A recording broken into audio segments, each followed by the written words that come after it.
मेरे प्यारे भाई, आप सभी को मेरा नमस्कार। देखिए, आज हम लोग लेकर आए हैं जो 12th का बोर्ड का एग्ज़ाम है 2022 में, जो 2022 में। जितने भी लोग इस बार एग्ज़ाम की तैयारी कर रहे हैं, जितने लोगों का एग्ज़ाम है, उनको मैं दिल से धन्यवाद करता हूँ और उनको अपने तरफ से भगवान से ये कामना करता हूँ कि भगवान उनकी एग्ज़ाम अच्छे से जाए और लोगों में उस क्षमता दे कि सारे क्वेश्चन को अप्रोच कर सके। देखिए, जो समय बचा है आपके पास, काफ़ी कम समय बचा है और अपना 100% एफर्ट लगा दीजिए इस एग्ज़ाम को लेकर। क्योंकि देखिए, एग्ज़ाम ऐसा चीज़ है ना कि जहाँ से आपकी कहानियाँ शुरू होती है। ठीक है, संस्कार आप अपने परिवार से सीख कर जाते हैं, लेकिन संस्कार में भी एक शब्द जुड़ा रहता है, एजुकेशन, पढ़ाई, शिक्षा। तो वो शिक्षा लोग आपके मानसिक रूपों से देखना चाहते हैं और साथ ही साथ कुछ डिग्रियाँ भी बताती हैं। तो डिग्री लेना भी, और जितने ज़्यादा मार्क्स मेरे भाई आप लोग लाओगे ना, आपके अंदर से एक अलग सी एनर्जी आती है कि मैं आगे की पढ़ाई करूँगा सर, क्योंकि मेरे मार्क्स ज़्यादा है। भले आप जैसे भी पास किए हो, ये मैं नहीं जानता हूँ, लेकिन ये सच्चाई है। मैंने देखा है अपनी पूरी जीवन के एक्सपीरियंस में, आपको बता रहा हूँ कि मार्क्स ज़्यादा आने पर ना अंदर से एक अलग एनर्जी आती है और तब आप पढ़ाई पर और ज़्यादा ध्यान देना शुरू कर देते हैं। तो मैं कोशिश करूंगा कि मैं प्रत्येक चैप्टर्स में, एक्चुअली केमिस्ट्री का टीचर रहा हूं, तो मैं कोशिश करूंगा कि प्रत्येक केमिस्ट्री के चैप्टर को बहुत कम समय लेकर, बहुत कम एक शॉर्ट वीडियो को लेकर उसमें पूरी चैप्टर्स का अध्ययन करा सकूं आपको। मैं प्रत्येक चैप्टर को कोशिश करूंगा कि एक ही वीडियो में आपके पास तक जाए। आप शुरू से अंत तक मेरे वीडियो में बने रहिएगा। कोशिश कीजिए कि इसे जितना ज़्यादा हो सके एनालिसिस किया जाए, चीज़ों पर पकड़ बनाई जाए। देखिए, आप क्या जानते हैं वैल्यू ही नहीं रखता है, आप एग्जाम में क्या लिख कर आओगे ना मेरे भाई, ये देखा जाता है। इसलिए एग्जाम में जो क्वेश्चन है उस पर ज़्यादा फोकस कीजिए। अभी आपके पास कोई माइंड में कोई बातें नहीं चलनी चाहिए, मुझे नीट निकालना है, जेईई निकालना है, ये कुछ भी नहीं चलनी चाहिए। आप पहले अपनी बोर्ड से लड़िए और बोर्ड में आपकी क्षमता इतनी तेज हो जानी चाहिए कि मैं बोर्ड के प्रत्येक क्वेश्चन को सर क्वेश्चन करके पूरी 100% शिद्दत से आऊँगा। आइए, मैं समय को कम लेते हुए मैं आपसे कोशिश करूंगा कि आप चीज़ों को ध्यान से समझिएगा। देखिए, हम लोग क्वेश्चन जो मैंने जो कंटेंट को लाया है आपके साथ, ये सारे कंटेंट केवल एग्जाम के पॉइंट ऑफ व्यू से।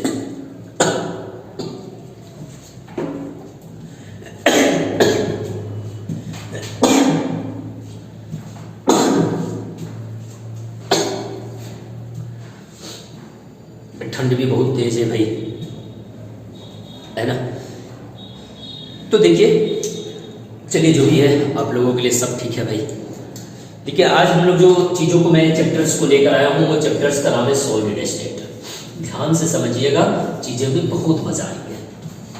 सॉलिड स्टेट भाई, ये सॉलिड स्टेट होते हैं ना, ये सॉलिड स्टेट क्या होते हैं, ये कितने प्रकार के होते हैं, क्वेश्चन वहीं से पूछ लिए जाते हैं कि निम्न में से कौन, कोई क्वेश्चंस दिया होगा, कहेगा कि निम्न में से कौन सॉलिड है, कोवेलेंट सॉलिड है, रासायनिक सॉलिड है सर, मेटालिक सॉलिड है सर, कौन से सॉलिड है।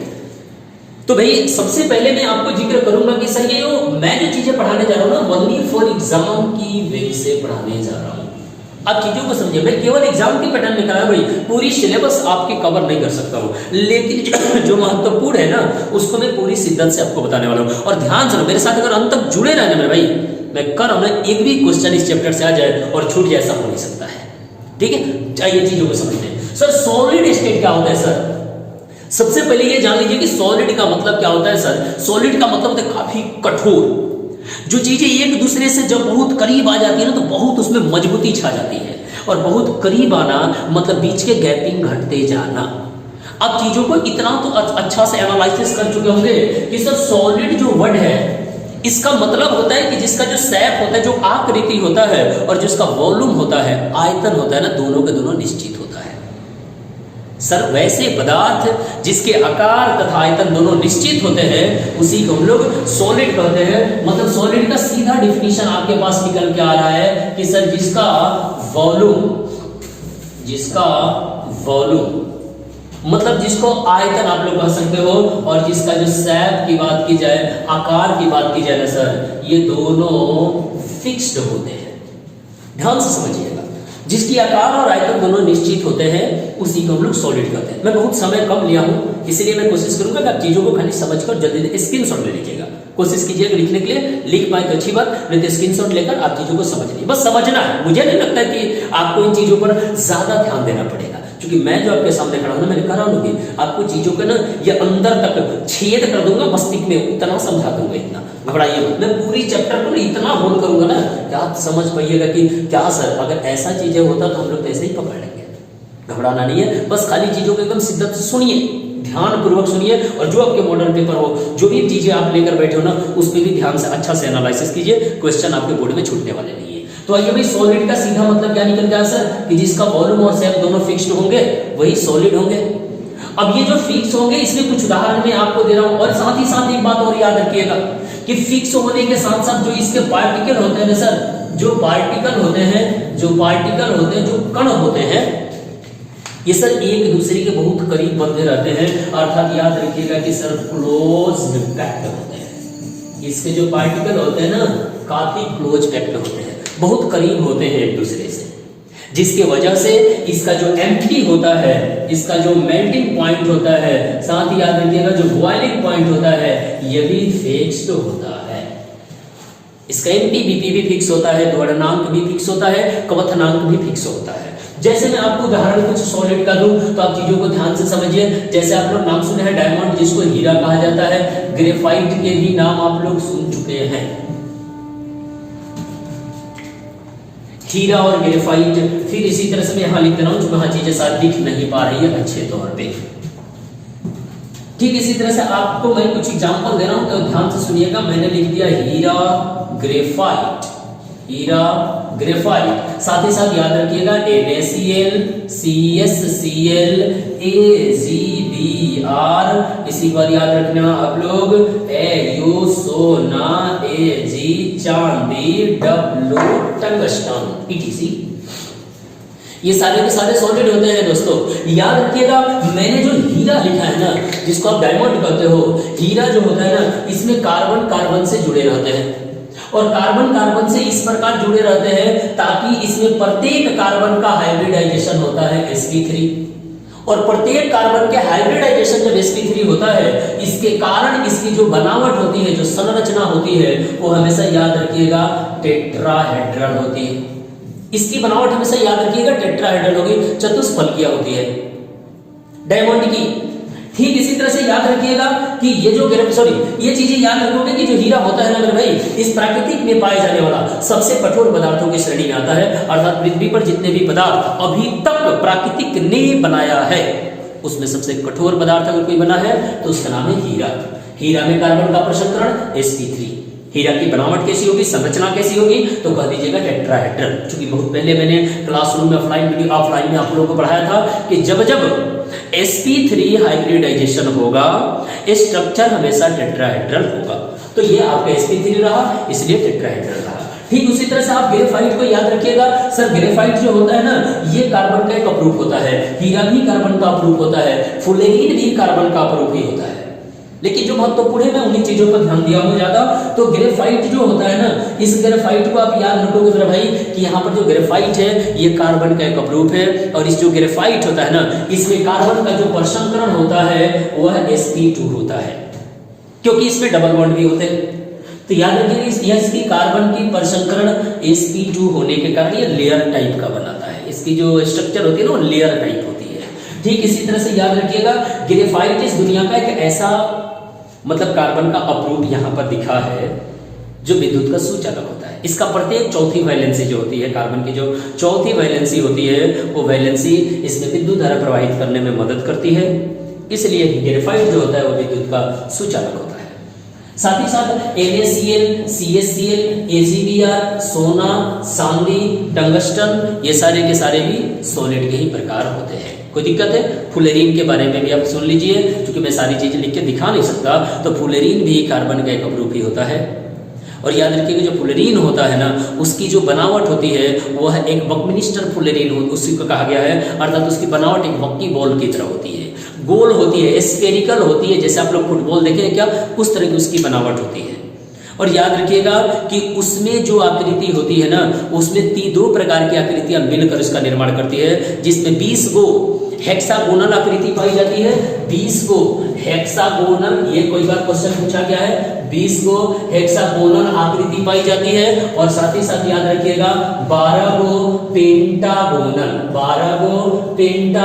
आकृति पाई जाती है। 20 हेक्सागोनल और 12 पेंटागोनल आकृतियां मिलकर एक बकनिस्टर फ्लोरीन का निर्माण करती है जो कार्बन का ग्रुप होता है।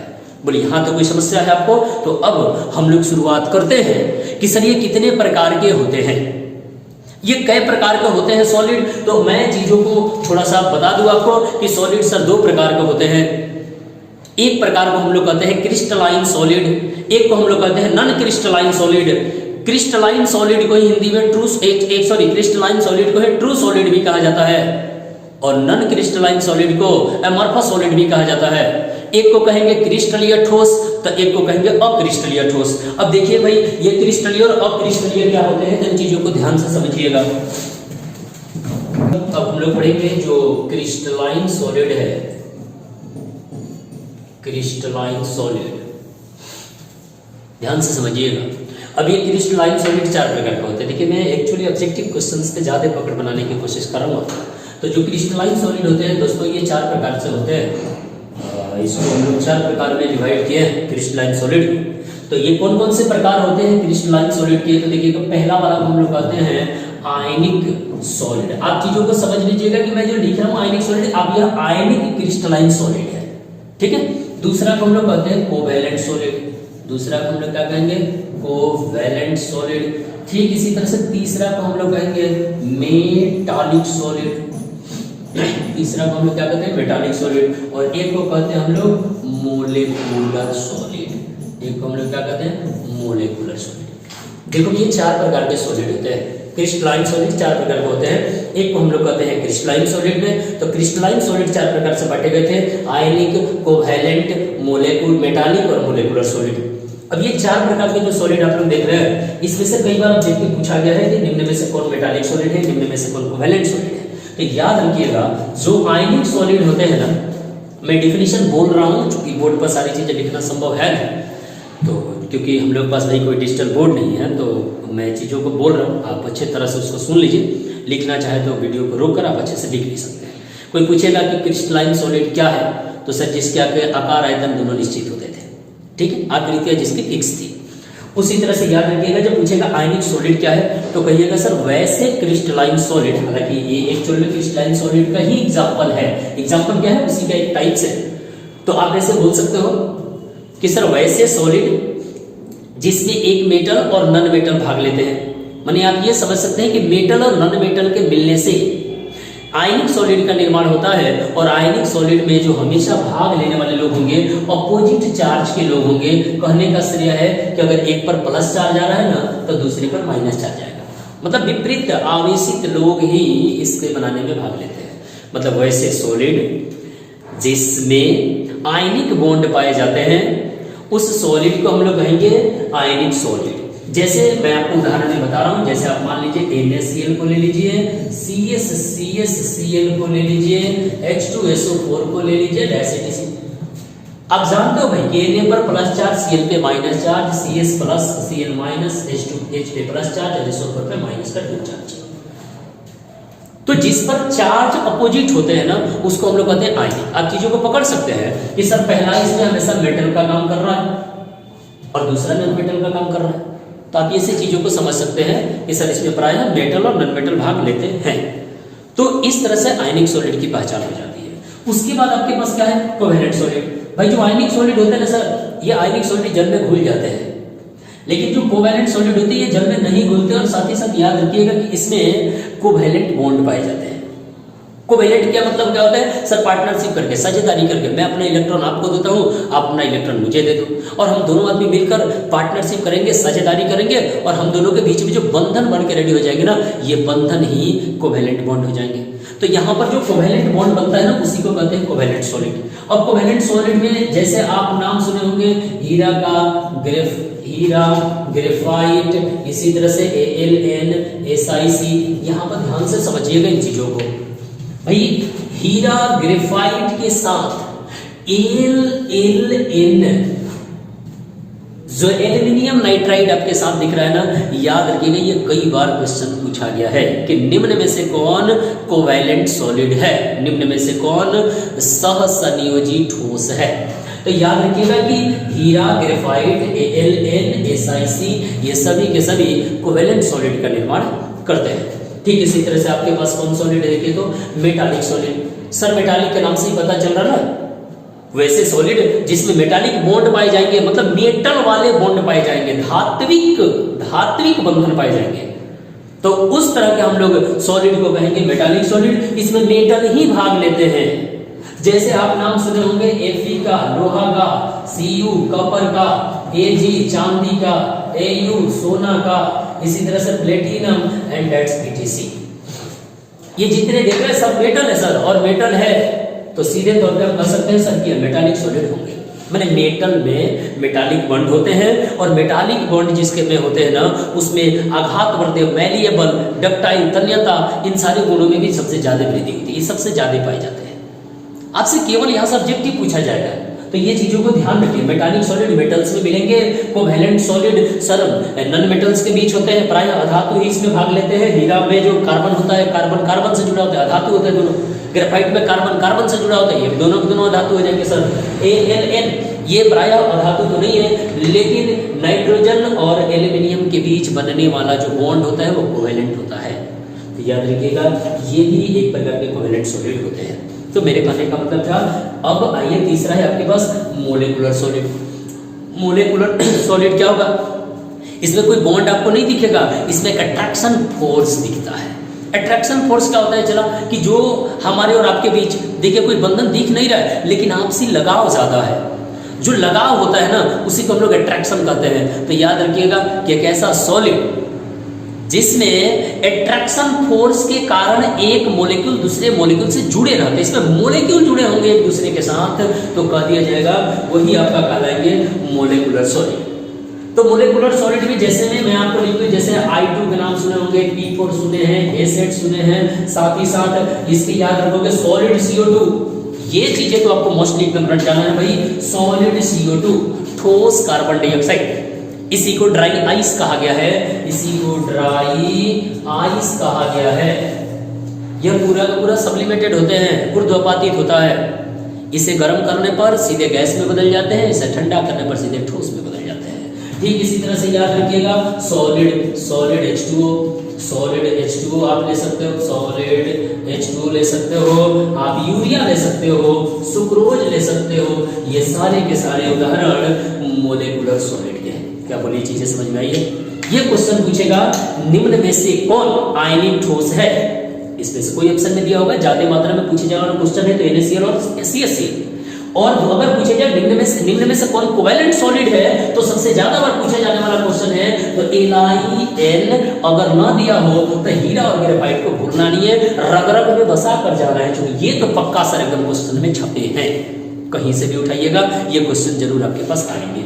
मेटालिक सॉलिड केवल मेटल में पाए जाएंगे, और सर मोलेकुलर जो सॉलिड होंगे ना, ये मोलेक्यूल और मोलेक्यूल्स के बीच एक अट्रैक्शन फोर्स होते हैं, कमजोर आकर्षण बल से ये लोग जुड़े रहते हैं। तो इन चीजों पर आप विशेष फोकस करके जाइएगा ताकि ऑब्जेक्टिव आपका कहीं फंसे नहीं। अब ध्यान दीजिए कि सर जो मोलेकुलर सॉलिड होता है ना सर, ये 3 प्रकार के होता है। एक को हम लोग कहते हैं पोलर, एक को कहते हैं नॉन पोलर, और एक को हम लोग कहते हैं हाइड्रोजन बॉन्डेड। तो आइए हम लोग पढ़ लेते हैं कि सर आखिर ये मोलेकुलर सॉलिड कितने प्रकार के होते हैं। ठीक है, तो अब हम लोग देखेंगे कि जो मोलेकुलर सॉलिड होते हैं, ये मोलेकुलर सॉलिड कितने प्रकार के होते हैं। तो आप चीजों को ध्यान से देखिए, मैं लिख रहा हूं यहाँ पर मोलेकुलर सॉलिड, ध्यान से देखिए, चीजें दिख पा रही है। मोलेकुलर सॉलिड, भाई जो मोलेकुलर सॉलिड होते हैं ये क्या होते हैं, तो अभी मैंने बताया था ना कि मोलेकुलर सॉलिड में जो पार्टिकल्स होते हैं ना, जो या फिर जो मोलेक्यूल्स होते हैं ना, एक दूसरे के बीच ना अट्रैक्शन फोर्स से जुड़े होते हैं। तो याद रखिएगा इन चीजों को ध्यान से एकदम। अब ये सब 3 प्रकार के होते हैं। एक को हम लोग कहते हैं पोलर सॉलिड, एक को हम लोग क्या कहेंगे पोलर सॉलिड। देखिए एक्चुअल में मैं सॉलिड लिख रहा हूं, लेकिन आप समझिए इसको molecular solid, polar molecular solid. ठीक इसी तरह से एक को हम लोग कहते हैं नॉन पोलर मोलेकुलर सॉलिड, और एक को हम लोग कहते हैं hydrogen bonded molecular solid.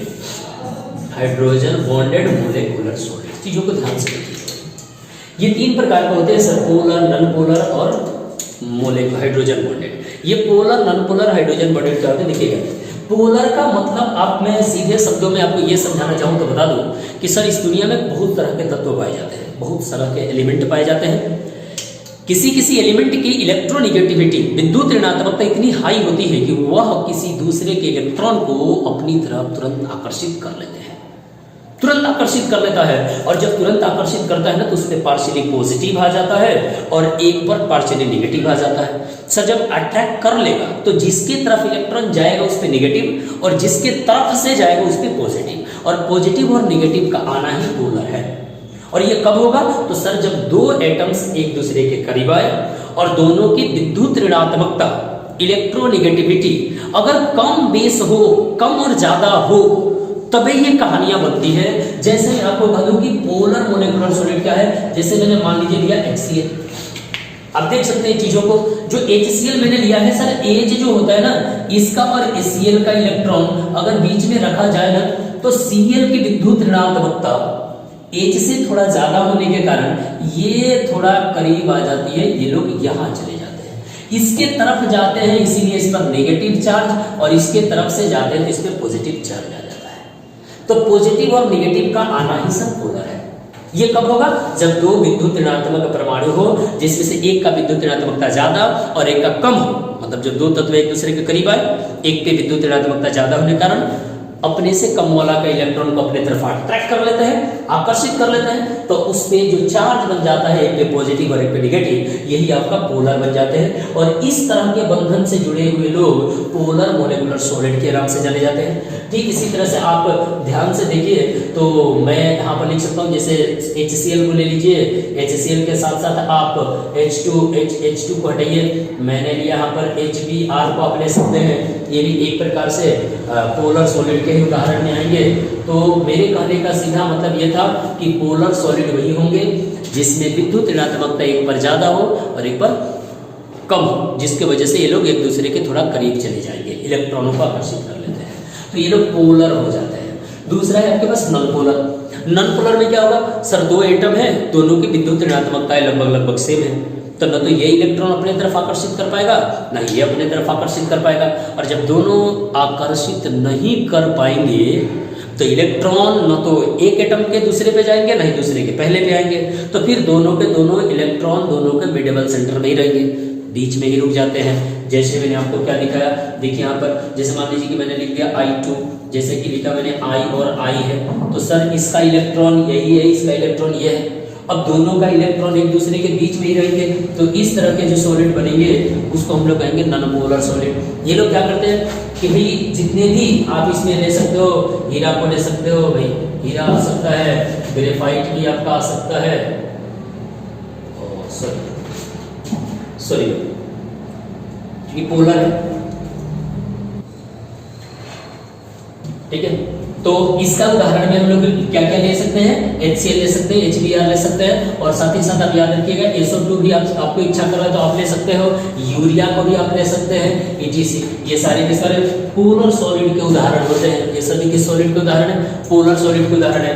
Non polar solid में आपका क्या है, तो सर जिसमें विद्युत ऋणात्मकता लगभग दोनों की सेम होती है तो पार्टिकल किसी के पास नहीं जाते हैं, तो आप एग्जाम्पल में याद रखिएगा I2S2 P4S8, साथ ही साथ आप CH4 भी ले सकते हैं, सॉलिड CO2 भी ले सकते हैं, NTC। ये सब के सब आपके नॉन पोलर सॉलिड के उदाहरण में आएंगे, ठीक है। अब आपके पास क्या है sir, hydrogen bonded. Hydrogen bonded कहते हैं कि जिसमें हाइड्रोजन बॉन्ड पाए जाते हैं, जिसमें हाइड्रोजन बॉन्ड पाए जाते हैं। याद कीजिए कि मैंने आप लोगों को बताया था एक कहानी जिसमें मैंने बोला था कि हाइड्रोजन जब उच्च विद्युत ऋणात्मक परमाणु से जुड़ जाए, उच्च विद्युत ऋणात्मक परमाणु से जुड़ जाए, जैसे हाइड्रोजन का फ्लोरीन से जुड़ना, हाइड्रोजन का ऑक्सीजन से जुड़ना, हाइड्रोजन का नाइट्रोजन से जुड़ना, यही कहलाता था हाइड्रोजन बॉन्ड। क्या कहलाता था, हाइड्रोजन बॉन्ड। जब कोई परमाणु उच्च विद्युत ऋणात्मक परमाणु हाईली इलेक्ट्रोनेगेटिव एलिमेंट से जुड़े होते हैं तो उसके द्वारा जो बंधन बनता है उसी को हाइड्रोजन बॉन्ड कहते हैं। और हाइड्रोजन बॉन्ड से जुड़े हुए जो सॉलिड बनते हैं उसी को हम लोग कहते हैं हाइड्रोजन बॉन्डेड मोलिकुलर सॉलिड। जैसे आप देख लीजिए, जैसे मैंने HF लिया, मैंने लिया यहाँ पर H2O ले लिया, जैसे मान लीजिए आपने यहाँ पर NH3 को ले लिया, etc। ये सारे के सारे अगर सॉलिड फॉर्म में आ जाए तो आप समझ जाइएगा कि वह हाइड्रोजन बॉन्डेड मोलिकुलर सॉलिड है। हाइड्रोजन बॉन्ड की बात आई है तो मैं आपको इसकी बातें बता दूं कि दुनिया के किसी भी मोलेक्यूल के अंदर अगर हाइड्रोजन बॉन्ड पाए जाते हैं तो समझिएगा वो लिक्विड फॉर्म में पाए जाएंगे। मतलब हाइड्रोजन जो बॉन्ड होता है, हाइड्रोजन बॉन्ड, ये याद रखिएगा, इसी के वजह से दुनिया का कोई भी मोलेक्यूल लिक्विड हो जाता है, द्रव अवस्था में पाया जाने लगता है। और जिसमें हाइड्रोजन बॉन्ड नहीं होता है वह याद रखिएगा सॉलिड अवस्था में चले जाते हैं या फिर गैसीय अवस्था में चले जाते हैं। क्लियर है बात? तो इन चीज़ों का आप हमेशा ख्याल रखिएगा। और एक और बात आपको बता दें कि जो बर्फ होता है ना, उस बर्फ में 4 गो, याद रखिएगा 4 गो हाइड्रोजन बॉन्ड पाए जाते हैं। यानी याद रखिएगा हाइड्रोजन बॉन्ड की संख्या 4 होती है बर्फ के अंदर। क्या इतनी चीज़ों में कोई समस्या है? मैं चीज़ों को बदलूँ और आगे बढ़ूँ। फिर एक बार बोल रहा हूँ मेरे भाई कि हम लोग कोई डिजिटल बोर्ड पे नहीं पढ़ रहे हैं,